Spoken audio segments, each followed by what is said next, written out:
નમસ્કાર, હું છું પ્રિયા અને તમે જોઈ રહ્યા છો જનતા કી જાણકારી ન્યૂઝ। નજર કરીએ આજના સમાચાર ઉપર।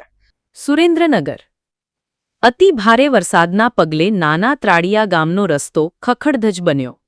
બિસ્માર માર્ગના કારણે ગામમાં આવતી સ્કૂલ બસ બંધ થઈ।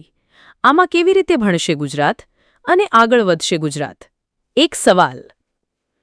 અતિ ભારે વરસાદના કારણે નાના ત્રાડિયા ગામનો મુખ્ય રસ્તો ધોવાણ થયો છે અને ખખડધજ બન્યો હોવાથી સ્કૂલ બસ સહિત વાહનોને આવવા જવા માટે હાલાકી ભોગવવાનો વખત આવ્યો છે।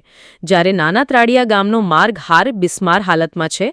ગ્રામજનો આ માર્ગનું તાત્કાલિક રિપેરિંગ કરવાની માંગ સાથે તંત્ર સમક્ષ રજૂઆત કરી રહ્યા છે। રસ્તાની બંને બાજુએ પેચિંગ કાર્ય કરવાની માંગ પણ ગ્રામજનો દ્વારા કરવામાં આવી છે।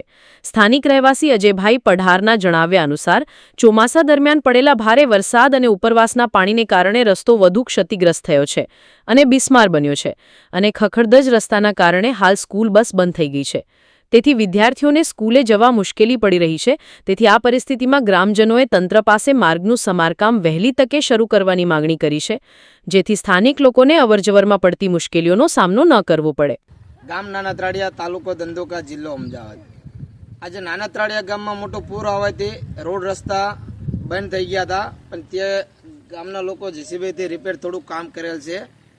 ત્યારબાદ અમે એન્જિનિયર સાહેબને જાણ કરેલી કે નાના ત્રાડિયા ગામમાં સવારે સ્કૂલની બસ આવે છે, તે સ્કૂલની બસને આ તમે રોડ જોઈ શકો છો બાજુમાં, બસ ફસાઈ જાય છે, બસ નીકળી શકતી નથી।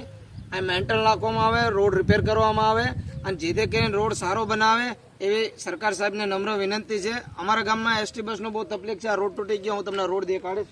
હવે તમે ધાર જોઈ શકો છો બધી, આ નાના ત્રાડિયા ગામનો રોડ છે।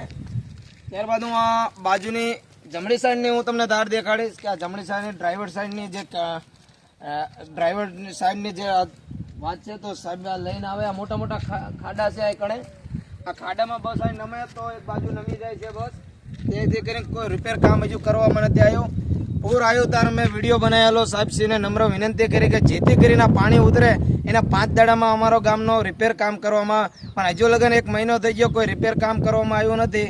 ત્યારબાદ સરકાર સાહેબને અમને નમ્ર વિનંતી કે તાત્કાલિક અમારો રોડ રિપેર કરવામાં આવે અને અમારો રોડ રિપેર કરીએ તો અમારા સ્કૂલની બસ ચાલુ થાય।